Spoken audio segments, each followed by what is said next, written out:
जय श्री कृष्णा। राधे राधे। श्री हरिदास। स्वागत है आप सभी का, आप सभी को मोक्ष प्रदान करने वाली मोहिनी एकादशी की हार्दिक शुभकामना।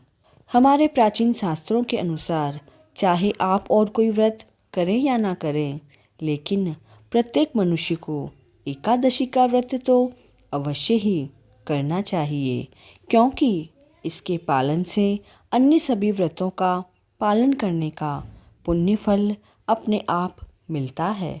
गर्ग संहिता में एक बड़ा ही सुंदर संवाद आता है, जिसमें एक दिन वृंदावन में सभी गोपियाँ श्री राधा रानी से पूछती है, वृषभानुसुते देव्ये हे राधे कंचिलोचने श्री कृष्णस्य प्रसादार्थ व्रत किंचितं व्रतं शुभम तव यशो नंदनो सोनो देवेरपि दुर्गम त्वं जगन्मोहिनी राधे सर्वशास्त्र पारंग। अर्थात, हे दिव्य स्वरूपे कमल लोचने वृषभानुनंदिनी, हे श्री राधे जो देवताओं के लिए भी अत्यंत दुर्लभ है, वे श्री नंदनंदन तुम्हारे वश में रहते हैं।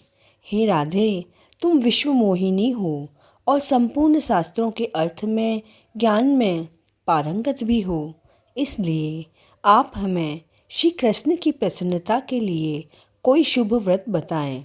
इसके उत्तर में श्री राधा रानी गोपियों से कहती है, श्री कृष्ण की प्रसन्नता के लिए आप सभी एकादशी व्रत का अनुष्ठान करिए, उससे साक्षात श्री कृष्ण तुम्हारे वशीभूत हो जाएंगे, इसमें कोई संशय नहीं है।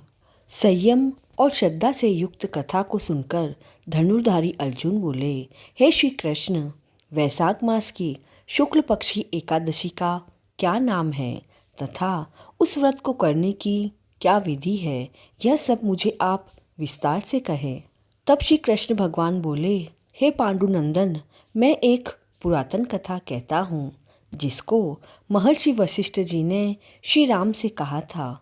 इसे ध्यान से सुनो।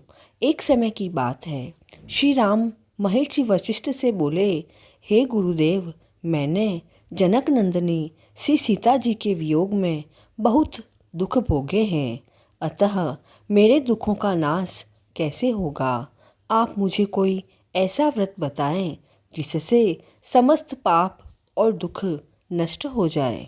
तब महर्षि वशिष्ठ बोले, हे श्री राम, आपने बहुत सुंदर प्रश्न किया है। आपकी बुद्धि अत्यंत शुद्ध और पवित्र है।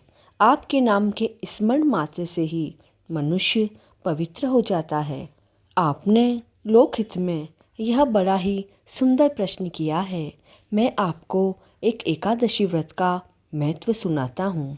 वैशाख मास के शुक्ल पक्ष की एकादशी का नाम मोहिनी है। इस एकादशी का व्रत करने से मनुष्य के सभी पाप तथा दुख नष्ट हो जाते हैं। इस व्रत के प्रभाव से मनुष्य मोह के जाल से छूट जाता है। अतः हे श्री राम, दुखी मनुष्य को इस एकादशी का व्रत अवश्य करना चाहिए। इस व्रत के करने से मनुष्य के सारे पाप नष्ट होते हैं। अब आप इसकी कथा सुने। सरस्वती नदी के किनारे भद्रावती नाम की एक नगरी थी। उसी नगरी में एक वैश्य रहता था, जो धन्य धान्य से पूर्ण था। उसका नाम धनपाल था। वह धर्मात्मा तथा विष्णु भक्त था। उसने नगर में अनेक भोजनशाला, प्याऊ, कुआं, तालाब, धर्मशाला आदि बनवाए। सड़कों के किनारे आम, जामुन, नीम आदि के वृक्ष लगवाए, जिससे कि पथिकों को सुख मिले। उस वैश्य के 5 पुत्र थे, जिनमें से सबसे बड़ा पुत्र अत्यंत पापी व दुष्ट था।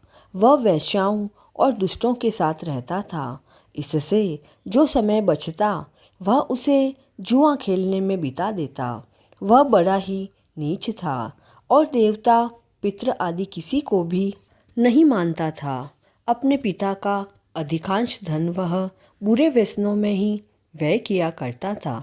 मद्यपान तथा मांस का भक्षण करना उसका रोजाना का कार्य था।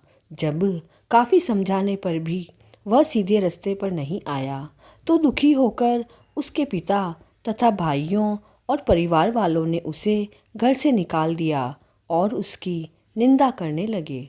घर से निकालने के बाद वह अपने आभूषणों तथा वस्त्रों को बेचकर अपना गुजारा करने लगा।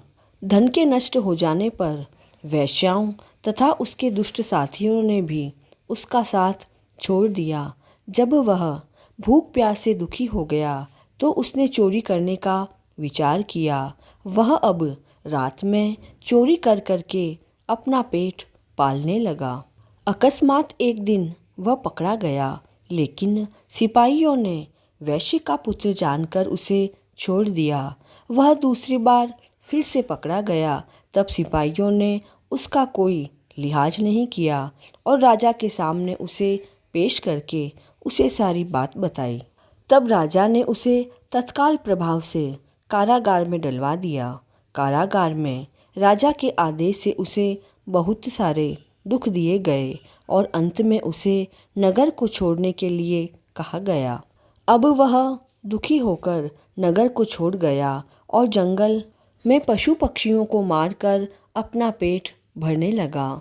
फिर वह बहेलिया बन गया और धनुष बाण से पशु पक्षियों को मार मार कर खाने और बेचने लगा। एक दिन वह भूख और प्यास से बड़ा व्याकुल होकर भोजन की खोज में निकला और कौटिन्य ऋषि के आश्रम में जा पहुंचा। इस समय वैशाख का महीना था। कौटिन्य ऋषि गंगा स्नान करके आए थे। उनके भीगे वस्त्रों के छींटे मात्र से इस पापी को कुछ सद्बुद्धि प्राप्त हुई। वह पापी मुनि के पास जाकर हाथ जोड़कर कहने लगा, हे मुनि, मैंने अपने जीवन में बहुत सारे पाप किए हैं। आप उन पापों से छूटने का कोई साधारण और बिना धन का उपाय बताएं। तब ऋषि ने कहा, वैशाख मास के शुक्ल पक्ष की मोहिनी एकादशी का व्रत कर। इस एकादशी का नाम मोहिनी है। इसके करने से तेरे सारे पाप कर्म नष्ट हो जाएंगे। मुनि के वचनों को सुनकर वह बहुत प्रसन्न हुआ और मुनि की बताई हुई विधि के अनुसार उसने मोहिनी एकादशी का व्रत किया। हे श्री राम, उस व्रत के प्रभाव से उसके सारे पाप नष्ट हो गए और अंत में वह गरुड़ पर चढ़कर विष्णु लोक को गया।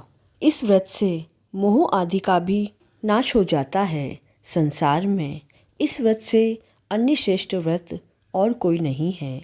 इसके मातम्य के श्रवण व पठन से जो पुण्य होता है वह पुण्य 1,000 गोदान के पुण्य के बराबर है। अब देखिए, मनुष्य को हमेशा संतों का ही साथ करना चाहिए। संतों के साथ से प्राणी को न केवल सद्बुद्धि प्राप्त होती है बल्कि उसके जीवन का उद्धार भी हो जाता है। पापियों का साथ प्राणी को नरक में ले जाता है। ऐसे दुष्ट व पापी संकट पड़ने पर साथ छोड़ देते हैं और तब व्यक्ति स्वयं को बिल्कुल अकेला पाता है। तब श्री कौटिन्य ऋषि जैसे सज्जन ही उन्हें सद्मार्ग बताते हैं। एकादशी के दिन ओम नमो भगवते वासुदेवाय मंत्र का जाप करके अपनी एकादशी को सफल बनाएं। ठाकुर जी आप सभी के मनोरथ सिद्ध करें। इसी मंगल कामना के साथ जय श्री कृष्णा।